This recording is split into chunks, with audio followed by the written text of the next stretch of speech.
Hi everybody. Welcome to honey stories. నేను మీ లక్ష్మి. 'అసుర love and war' 9 episode యార్.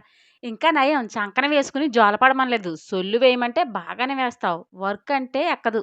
పని దొంగ అని నవ్వాడు. హమ్మయ్య! నవ్వావా? మొహం ముచ్చులా పెట్టుకుని ఇలా ఉండకపోతే ఇలా అప్పుడప్పుడు నవ్వడం ప్రాక్టీస్ చెయ్యి. హెల్త్‌కి కూడా మంచిది అని నవ్వాడు. మీ డాడీ నిన్ను ఇంత ఫ్రీగా వదిలేసారేరా! ఎక్కడ వదులుతాడురా సామి! నేనే ఎస్కేప్ అయ్యాను. అవును. న్యూ ప్రాజెక్ట్ టెండర్స్ వేస్తున్నారా? అని అడిగాడు జయంత్. లేదురా! ఈసారి వేసే ఆలోచనే లేదు. పని ఒత్తిడి ఎక్కువైంది. డాడీ కూడా తగ్గించుకోమంటున్నారు. ఓహ్! అవునా? మా బాబు నన్ను సబ్బు బిళ్ళని తోమినట్లు తోమేస్తున్నాడు. మన సబ్బు స్లో అయ్యేలా అని పెదవి కర్వ్‌గా తిప్పాడు. నీకు బద్ధకం అని ఏడవచ్చు కదా! అంకుల్‌ని ఆడిపోసుకుంటావే. అనండమ్మా అనండి. ఏ గర్ల్ ఫ్రెండ్ లేనివాడినే కదా అనే కదా మీకు లోకువ అంటూ ముక్కు చీదాడు. చిన్నగా నవ్వి ఇంకేంటి అంటూ మాటల్లో పడ్డారు. 1 అవర్ తర్వాత ఈవినింగ్ బయటికి వెళ్దాం. ఏదైనా వర్క్ పెట్టుకుంటే మర్డర్ చేస్తా చూసుకో. బై అంటూ లేచి వెళ్తూ ఆగి అడగడం మర్చిపోయాను. నా దగ్గర ఏమైనా రాస్తున్నావా? అని అడిగాడు జయంత్. నీ అంటూ పేపర్ వెయిట్ తీశాడు దేవ్. బుడుంగున మాయమయ్యాడు అక్కడి నుండి జయంత్. ముందు రోజు నైట్ డోర్ బాదుతూ, మామ్ నేను చెప్పేది విను ప్లీజ్ ఓపెన్ ద డోర్. నేను వెళ్ళిపోతున్నట్లు చైతుకి తెలుసు. దాంతో చెప్పమన్నాను. అది చెప్పకపోతే నాతో తప్పు. నువ్వు డోర్ తీసే వరకు నేను బయటే ఉంటాను అంటూ అరచి అక్కడే కూర్చుంది మేఘ ఒరఫ్ శిశిర. ఎవరు కూడా స్పందించలేదు. డోర్ తీయలేదు. దోమలు ఏలపాటలు వేస్తూ చుట్టూ మొసరగానే నాని దోమలు కుడుతున్నాయి ప్లీజ్ నువ్వైనా డోర్ తెరువు అని అరిచింది మేఘ. విండో ఓపెన్ చేసి అరిచి రచ్చ చేసి మా పరువు ఇంకా తీయాలని చూస్తే చంపేస్తాను అని కోపంగా చెప్పి విండో క్లోజ్ చేసింది అనసూయమ్మ బామ్మ. మీరెందుకు అర్థం చేసుకోరు? నేనేమి కావాలని చేయలేదు అంటూ ఏడుస్తూ, డోర్ తీయండి నాకు భయం వేస్తుంది. నాకు చీకటంటే భయం అని తెలుసు కూడా మీరిలా చేస్తున్నారు అని వెక్కింది మేఘ. లోపల ఎవరికీ కుదురులేదు. అలా అని జరిగింది మర్చిపోయే మనస్సు లేదు. ఏడుస్తున్న చైత్ర ముఖం కళ్ళ ముందు కదలాడి తామేం తప్పు చేశామో తెలుసుకోగానే మళ్ళీ సన్నగా గుండెల్లో పెయిన్ మొదలైంది మనోహర్‌కి. ఎగ ఊపిరి రావడం చూసి కంగారు పడుతూ మీరిలా పడుకోండి అని పడుకోబెట్టి, పక్కనే ఉన్న ఆక్సిజన్ మాస్క్ పెట్టి గుండె మీద సవరదీస్తూ మీరిలా బాధపడుతూనే ఉంటారా? మా గురించి ఆలోచించరా? మన బంగారం ఎక్కడున్నా సంతోషంగా ఉంటుందండి. ఆందోళన పడకండి నాకు భయంగా ఉంది అని కళ్ళతోనే అంది సుమ.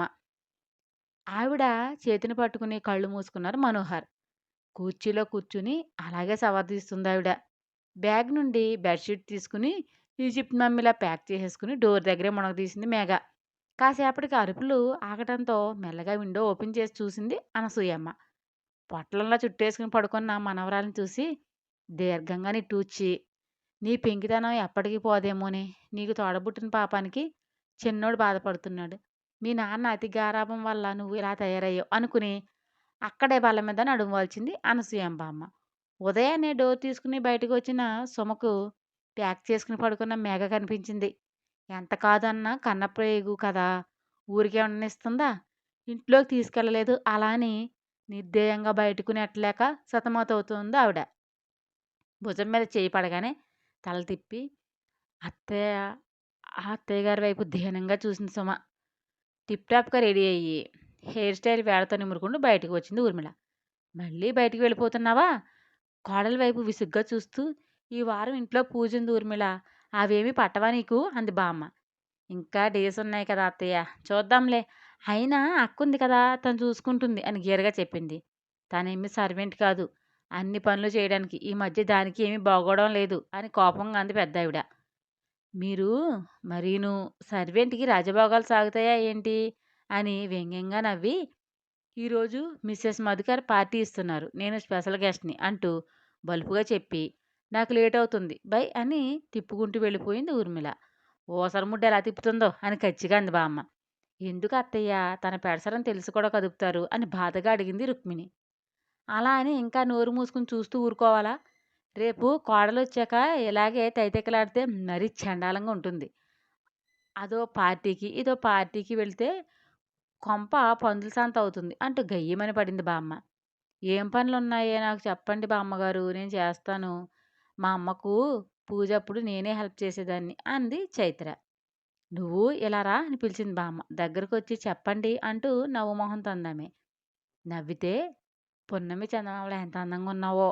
బాధలు, కష్టాలు వచ్చాయని మొహం మార్చుకుంటే తీరిపోతాయా? వాటి నవ్వుతూ చేయించాలి అంటూ చేయి పుచ్చుకుని తన పక్కనే కూర్చోబెట్టుకుంది. చిన్నగా నవ్వి, ఆంటీ మీకు ఏ హెల్ప్ కావాలన్నా నేను చేస్తాను. వరీ అవ్వకండి. ఎప్పుడు చూసినా ఏదో ఒక పక్క పని చేస్తూనే ఉంటారు అంది చైత్ర. చూసావేంటే రుక్కు, ఇది ఆడపిల్ల మనసు. నీ కూతురు ఉంది. అన్నీ కాళ్ళకు దగ్గరకు రప్పించుకుని లార్డ్ గవర్నర్‌లా ఫోజులు కొడుతుంది. అమ్మ కష్టాన్ని చూడాలి ఆడపిల్లంటే అని విచారంగా మొహం పెట్టింది బామ్మ. నా తలరాత అలా ఏడ్చింది అత్తయ్య. ఏం చేస్తాను చెప్పండి అని బాధపడింది రుక్మిణి. అందరి తల్లిదండ్రుల గురించి ఆలోచించేవారుండరు ఆ బామ్మగారు అని ఏదో ఆలోచిస్తూ అంది చైత్ర. అవునమ్మా! నువ్వు చెప్పింది నిజమే. అలా ఉంటే చెప్పుకునేవాళ్ళెవరు అని. నువ్వు ఇంట్లో పనులు చేయడం మా ఊర్మిళాదేవి చూస్తే ఇదే మంచిదనుకుని సంకలో గుద్దుకుని వీపు కూడా రుద్దించుకుంటుంది. అంతటి మనిషి. నువ్వేం చేయొద్దు నాకు కాసేపు భారతం చదివి వినిపించు పద అని లేచింది బామ్మ. గ్యాస్ ఆఫ్ చేసి నేను వస్తాను పదండి అని కిచెన్‌లోకి వెళ్ళింది రుక్మిణి. ఇది మారదు. నేను మార్చలేను. అంతా నా కర్మ అంటూ సణుగుతూ వెళ్ళింది బామ్మ. తన బామ్మ అమ్మ వాదులాట కళ్ళ ముందు కదలాడి కళ్ళనీళ్ళు గిర్రున తిరిగి నాని, నాన్న అని చిన్నగా కలవరించింది చైత్ర. సుధీర్ నేను చెప్పింది ఏం చేశావు అని గంభీరంగా అడిగాడు దేవ్. ఒక జంటాలో ఉన్నారు సార్. మీరు ఒకసారి మాట్లాడితే మంచిదనుకుంటున్నాను అన్నాడు పిఏ. ఓకే. నేను మధ్యాహ్నం వెళ్దాం గుర్తుచెయ్యి అని సిస్టమ్ వైపు చూపు తిప్పాడు దేవ్. ఓకే సార్ అని సుధీర్ వెళ్ళాడు. స్క్రీన్ మీద ఫైల్ కనిపించడం లే. తల విదిలించి ఇది కళ్ళ ముందు వచ్చి బాగా డిస్టర్బ్ చేస్తుంది అని సీటు వెనక వాలి కళ్ళు మూసుకుని చైత్రని మొదటిసారి చూసింది గుర్తు తెచ్చుకున్నాడు దేవ్. ముందు సంవత్సరం కార్తీక మాసం తనతో అభిషేకం చేస్తానని మొక్కుకున్నా అని బలవంతంగా పంచెకట్టి మరీ గుడికి లాక్కెళ్ళింది అన్నపూర్ణమ్మ. కారు దిగి పంచె ఎక్కడ జారిపోతుందని గట్టిగా పట్టుకుని గుర్రుగా చూస్తూ పంచెగాని జారాలి నా చేతిలో నీకు పెళ్ళే అంటూ పళ్ళు కొరికాడు దేవ్.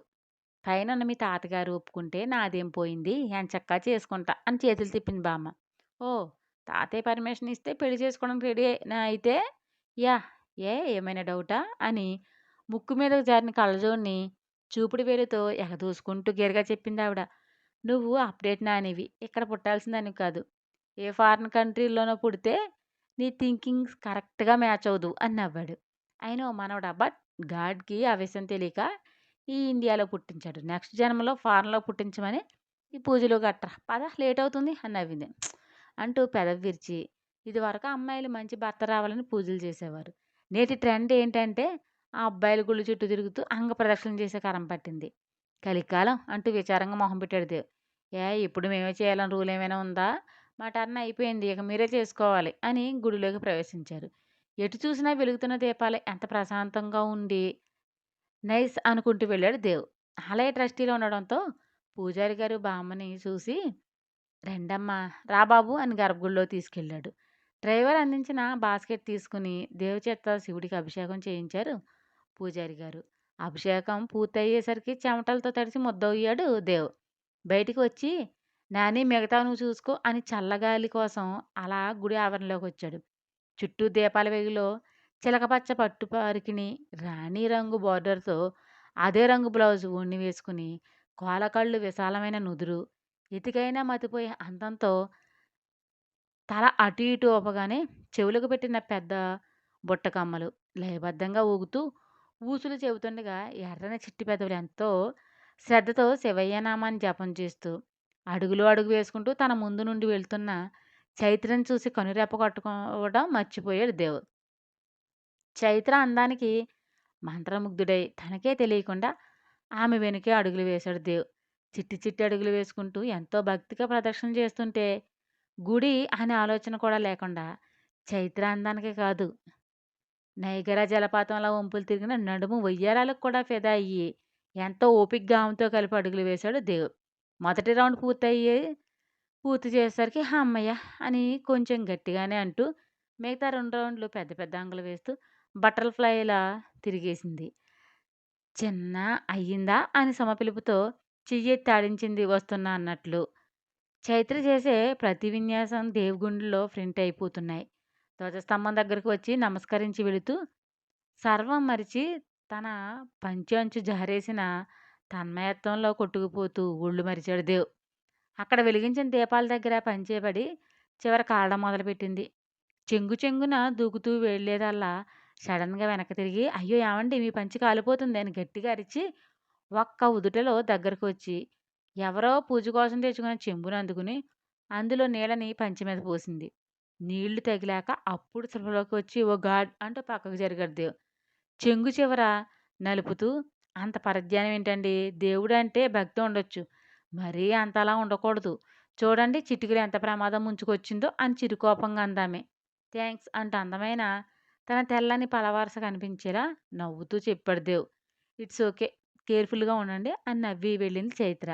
హార్ట్ మీద రబ్ చేసుకుంటూ, "హార్ట్‌ని కిల్ చేసేసావు బంగారం. నీ మెస్మరింగ్ స్మైల్‌తో" అని. అమ్మో! ఎవరో ఏంటో తెలుసుకోవాలి అని వెనకే ఉరకబోయాడు.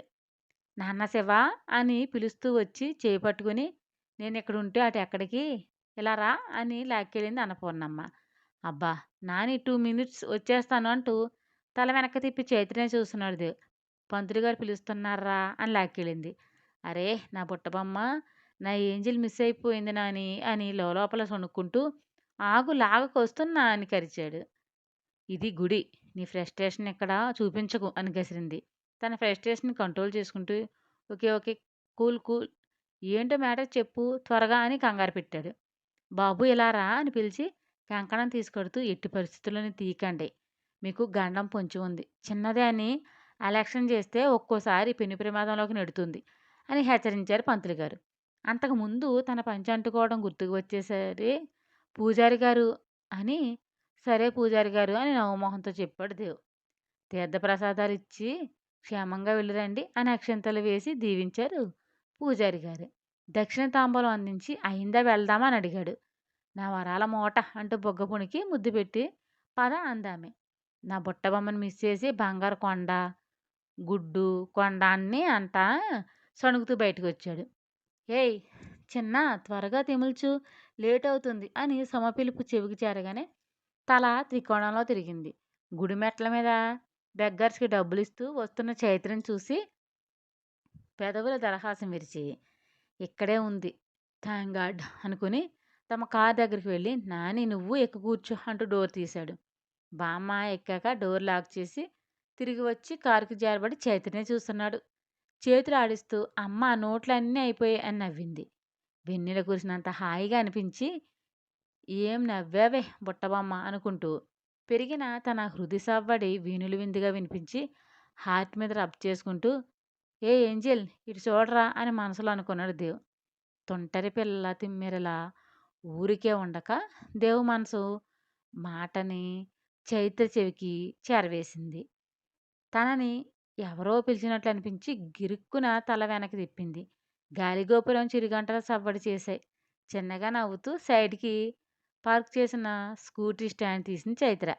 చైత్ర వెనక్కి తిరిగి చూడడంతో ఆనందం ఆకాశం అంచులకు తాకి థాంక్స్ రా అనుకుంటూ కార్ డోర్ తీసుకుని ఎక్కి డ్రైవింగ్ సీట్‌లో కూర్చున్నాడు దేవ్.